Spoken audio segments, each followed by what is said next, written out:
Thankfully, the days where the TMF was just considered an archive are behind us. But many study teams still struggle to move away from that archivist mindset. On the very last episode of the State of TMF Season 2, we're getting agile. And I don't mean working out. We're tackling Agile TMF, Montreal's antidote to passive TMF management processes, and the future of TMF as we know it. The State of TMF is officially in session, so let's get into it. All right, welcome everybody to another session at TMF Weekday 3. This is a special episode, or special session, I should say, because it is the final episode of the State of TMF. If you guys are not aware of the State of TMF, it is a podcast that the Montreal team runs. Donatella and myself co-host the show, and we talk about all things TMF. Now, the subject of today's discussion, because it's going to be more of a discussion than a presentation, is all to do with what we call Agile TMF. The official title is More Than an Archive, Moving to an Active TMF Management Model. This is something that Donatella and I, as well as many others internally at Montreal, have talked about a lot over the years, but more so in recent months. And we've really started to talk more about this concept of what we call Agile TMF, which is sort of this new mindset for managing TMF that we want to propose to the industry, right? Donatella, welcome. I didn't say hi yet, but welcome. Thank you, Oliver. And we're just going to have an informal chat. Yeah, indeed. As we go through this. Perfect. So obviously, now that we're in another episode of the State of TMF, we want to obviously continue to dive into trends and best practices that we've tackled throughout, season 1 as well as season 2. For those that aren't aware, my name is Oliver Pierce. I'm the director of growth marketing here at Montreal. Donatella, maybe a quick few words from you. Yes, my name is Donatella Ballerini, and I'm head of TMF services in Montreal. Amazing. Thank you so much. So as I mentioned, today we're going to talk about Agile TMF, moving away from that sort of archivist mindset that some still have today, more towards an active TMF management model, which we call Agile TMF. And we're going to sort of unpack ultimately what the Agile approach is to TMF and how it can help you transform from sort of that passive archive into more of an active, tool for managing clinical trial documentation. So let's dive in. There's going to be, spoiler alert, there's going to be some references to Jedi's, Star Wars references. That's mainly Donatella's area of expertise. But if we jump into yes, not TMF. No, not TMF. It's just Star Wars. That's the focus of today. Yeah, and we're going to welcome all Star Wars related memes and GIFs in the chat. So let's start with the basics. Donatella, when we talk about Agile TMF, what do we really mean by that?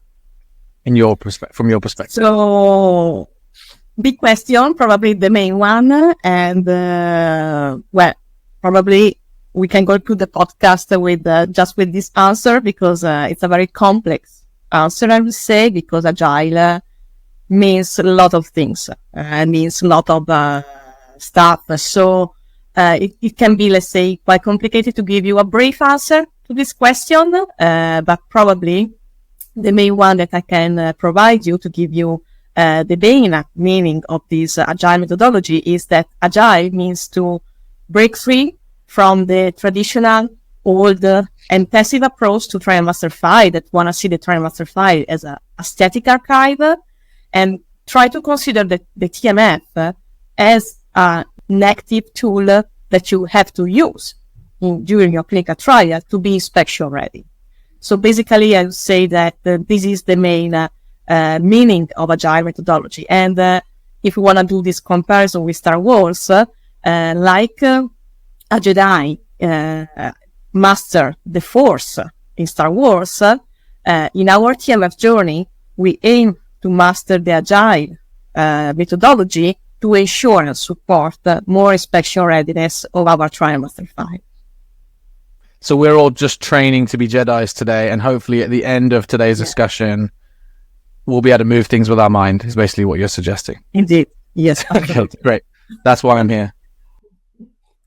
So I want to sort of take us back a few steps, because obviously Agile TMF perhaps is a new term for many, but the concept of active TMF isn't. And I also want to make it clear, we're not trying to just put a new name on something that already exists. There is some clear differences, but I want to take us back to what inspired us, you, Donatella, the team here, to sort of try and move a shift from that traditional TMF mindset to Agile TMF and begin building the components of what that really means. And of course, we'll dig into what it means a little bit later. Yeah, I think that probably everyone who is in this call and everyone who is attending TMF Week agree that our goal is TMF is special readiness. Otherwise, we will not be here to hear about people, SME, about TMF requirements and expectations. So we all agree that obviously we want to apply an agile methodology to be more special ready. That is 100%, I think, an agreement between all of us.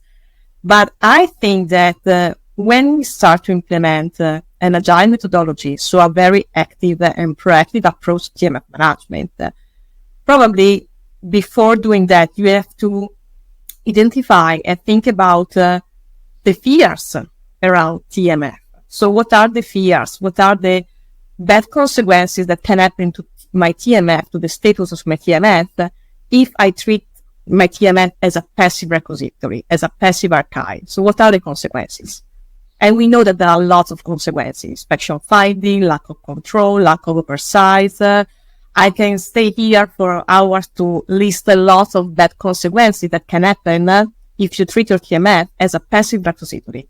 So I think that people should start thinking about what are the fears, what are the cost of inaction towards your TMF.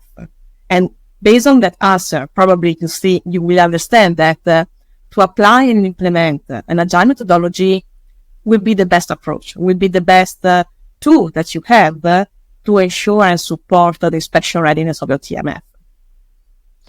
So then, when we think about, obviously we've got that environment where, we want to move away from a passive TMF management model because of all of the reasons that you mentioned. What are some of the things that make up Agile TMF that maybe people can start to call out and say, oh, actually, yeah, I work this way. Yes, we have that, but we don't work in this way yet. If you could sort of, in a nutshell, sort of list off the 3, 4, 5, however many components you feel makes up Agile TMF, just to give everybody a little bit of context. Like, what does Agile TMF mean to you? Yeah, so first of all, I would say the data-driven approach. So I think that this is the main concept, the main elements of an agile methodology, which means that we know that usually the TMF is defined and considered as a collection of essential documents, at least for the moment, until the E3 will not coming out and be effective. So it's a collection of essential documents, and the document contains data, and those data provide information, and information means knowledge. So we can say that the TMF basically is a repository of knowledge. Each single document is a repository of knowledge, and with that knowledge, you can definitely have this more active approach to the TMF, but also to your clinical trial management. So if you start to have this data-driven approach to TMF and not just a passive repository, a passive collection of documents, definitely that will be will guide your methodology, will guide your TMF management to be more proactive rather than reactive. So you will not wait the issue to be found by an auditor or by a inspector, but you will identify those issues and those gaps in your process before that the finding happens, let's say, and you will have the time to fix them. So data-driven, let's say, is the very first element or principle, I would say. The second one is the process model. So very often the trial master file is managed at the end of the trial, because again, if it is considered a passive repository, a passive archive, just think about, okay, let's file everything in the TMF at the end of the trial, so my story will be there. That is a very, let's say, negative and not helpful approach to your TMF, because your TMF should be embedded into the clinical trial process and start since the beginning. So when the clinical trial is planned, also the planning of the TMF needs to start. And this is another very important element. Third, I would say, last but not least, is the risk-based approach. We've got lots of session about risk, another one tomorrow, and lots of panel on risk, because risk-based approach is something that now is really required. It's not just a need, because we don't have unlimited resources and unlimited time. But it's also a requirement. So to be able to apply a risk-based approach means to have a critical and a proportionate approach to your TMF that really understand what are those critical factors that will impact the quality of my TMF. Not everything have the same weight. Not everything will have the same impact on the patient and on the data integrity. We need to develop a risk-based approach, and that means to be proactive towards your TMF. So just to run through that again. So the key principles here are being data-driven, embracing a risk-based approach, fostering sort of this collaborative, adaptive mindset within the team, and really making sure that the way that you leverage data can help you better measure and understand things like TMF health, compliance, and ultimately help you make more informed decisions, much like a Jedi uses the Force to figure out the environment that they're in. Indeed. Yeah, indeed. These That's the one and only Jedi connection I'm going to be able to make today. But carry on. Yeah, but that one is perfect because, as you said, for example, the risk-based approach is definitely the power of a TMF Jedi to be able to detect the anomaly and the potential issue within the force, within the TMF. So probably if you are a Jedi, you have the power to check each single document of the TMF in 1 second, very probably. But, you have to develop a risk-based approach, so a proportionate approach. And if you are a TMF Jedi, you will be able to understand what are the critical factors, what are the high-risk area, high-risk artifact within your TMF. And as you said, something very important, to have this TMF Jedi mindset, which is something that is lots of, it's the core topic of different discussion during this TMF week, because the importance of having the right culture, having the right knowledge about TMF requirement, TMF expectation from inspector is really crucial to have this TMF Jedi approach to TMF, because otherwise you can fail really in your TMF processes, in your KPI and in your metrics. So it's really important also to have this cross-functional, I would say, mind that is able to understand that the TMF is not just a clinical operation affair, but it's something that will touch a different stakeholder within the company, so within a sponsor, but also outside in CRO, vendor, laboratories, and other stakeholders. And also to be open, to be able to develop open and strong communication between all these different stakeholders, because they need to be aligned on the same expectation, on the same requirement, and understand what is the final goal. And so if you are a TMF Jedi, you can definitely do something like that. I love how the chat is erupting with Star Wars puns, GIFs, memes, everything under the sun. I hope people are listening and not just getting carried away with that. Yeah, I would like to. Hopefully both. Hopefully both. I see something that I'm trying to concentrate, but yes, definitely. I love it. It's good. All right, so you touched on something really interesting there, because you talked about metrics, right? And I think metrics is something that everybody talks about, but I think so many people miss on. And I think in to be able to get meaningful metrics in a TMF environment, you almost have to adopt an Agile TMF mindset and manage the TMF in an active way, because if you don't, it's very, very challenging for you to have anything that's really accurate, right? When we think about Agile TMF, these metrics have to be adaptive. How do you think about implementing adaptive metrics in an Agile TMF environment, and what are some of the metrics that you might focus on? Yeah, so very good question, Oliver, because metrics is a very key element of an Agile methodology, because as we said, Agile needs to use the data within your TMF to understand, to do smarter decision, to do more informed decisions. So they are really important. And to do that, you have to measure the health of your TMF. So apply metrics.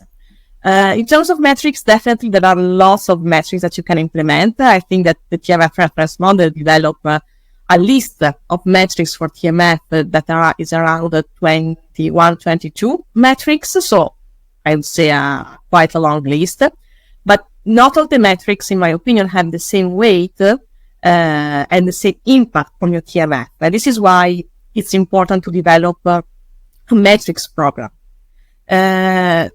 Probably you have already heard this statement, but there's no one size fits all when it comes to metrics, because you need to identify what are the metrics and so what are the KPI that you want to measure within your TMF. That can be different from another company because that company has a different operational model, different study design, so different approach to the TMF management. So it's really important to understand and assess those metrics. And this can be, let's say, an ongoing exercise, because it doesn't mean that the metrics or the KPI that you establish this year will be the one that you will go on to measure for the next 5 years, especially if you have never managed TMF metrics and KPI. So you can start with some, of them. I suggest definitely the main from completeness, timeliness, and quality, because these are the 3 main principles of TMF compliance.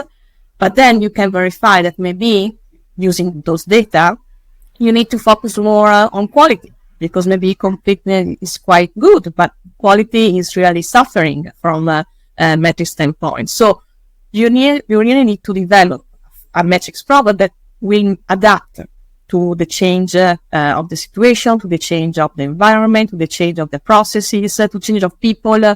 So it's not sufficient to define the metrics. You need also to monitor them, to monitor the results, and then adapt those results to the situation that is changing. Like, risk. TMF Jedi is able to be adaptive. Is an adaptive person because he knows that risk can change, and so metrics can change, and you have to adapt. You can't say, okay, we are going to measure this for the rest of our life. You need to adapt and be flexible, because things can change, especially in clinical trial. I love that. So we've talked about the key principles of ultimately what Agile TMF is. I want to move on to sort of more on the practical implementation side of things, right? So when we think about trying to move towards an Agile TMF process, can you give us some examples of what that might look like? Where would we start in terms of our journey? Is it sort of things like quality checks? Is it oversight? Like where's the best place for us to start? So my recommendation definitely would be, let's start from quality check, because I think that is a very key element when you want to ensure spatial readiness. Because if you don't know the status of your TMF, how can you be sure or anyway be aware about the finding of potential issue in your TMF? So definitely you need to do oversight, you need to do control. And so quality check, I would say, is the best tool, is the best answer. Say that quality check means a lot of stuff. And I think that I will give you a practical example, probably because it's less, let's say, theoretical and more practical to understand. So let's start with a monitoring visit report, a very common document. Probably everyone know a monitoring visit report. The very first level of QC to be performed on this document is a document QC to verify the core principle compliance, the good documentation practice compliance of this document. So it is readable, signed, complete, all their core principle and good documentation practice.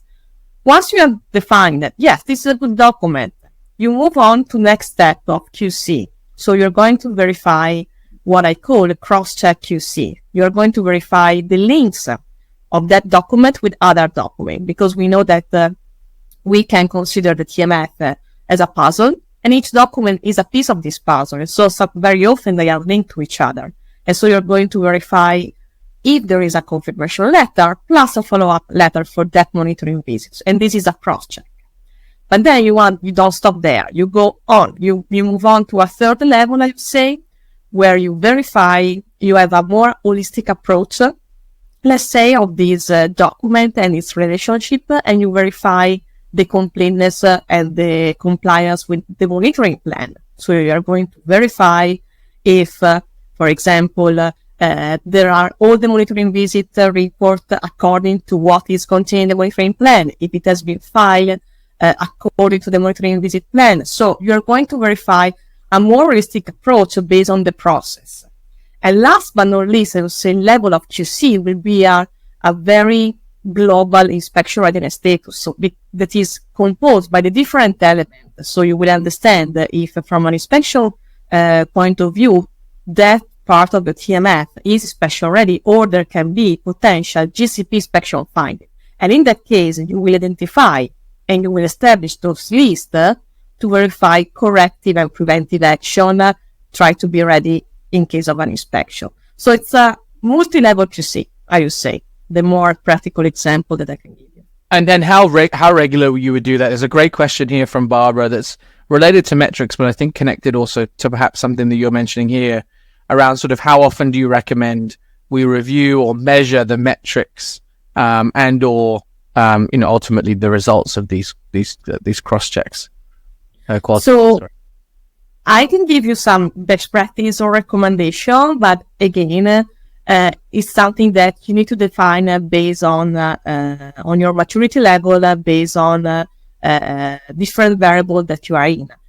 I would suggest definitely at least on a quarterly basis, but sometimes it can be even often, especially when a clinical trial is a strategic one and you want to be really sure, because maybe you are quite sure that TMF will be inspected, or maybe because it's a new molecule or something very particular, again, strategical for the company. So there are lots of elements, like in a risk-based approach, that you need to consider to understand if it is something that you need to do on a very frequent, regular basis, or maybe, every 6 months. I definitely not on a yearly basis because it's too late. But yes, maybe you can go from 1 month to 6 months. Can be something, let's say, acceptable. But again, it depends if it is an interventional trial, low risk, high risk. So lots of variables to be taken into consideration. Amazing. Hopefully that answers your question, Barbara, and if anybody else was thinking there.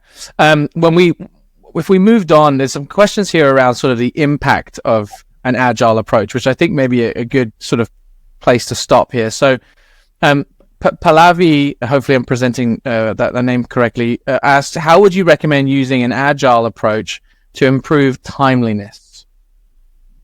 Yes, absolutely. So in this case, I think that the agile methodology means, first of all, to have timeliness metrics. So if you have data around timeliness that show that the timeliness principle is not going well, so definitely agile methodology will be something that you can use to understand, first of all, the root cause of that issue. So to understand why timeliness is not going right, is not in compliance.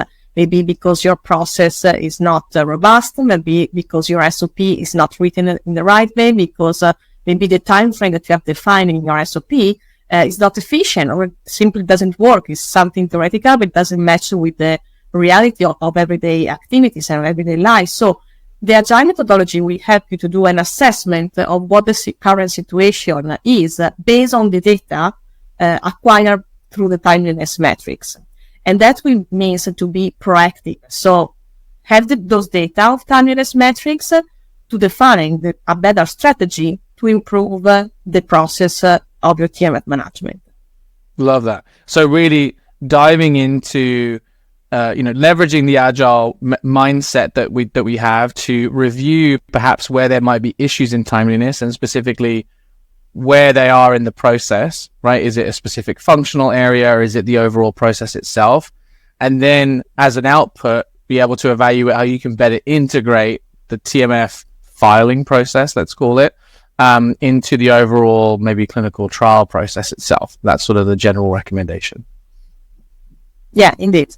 All right, another question here, which is also related to sort of implementation of the agile approach, which is from Valerie, which is, how would you recommend assessing a current TMF process and identifying where to allow a more agile approach. And I guess this also stems sort of from a larger question, which is, should we be looking at our overarching TMF process from start to finish and then moving the entire thing into sort of an agile methodology? Or should we be selecting low-hanging fruit sort of parts of our process to modernize and move towards agile piece by piece?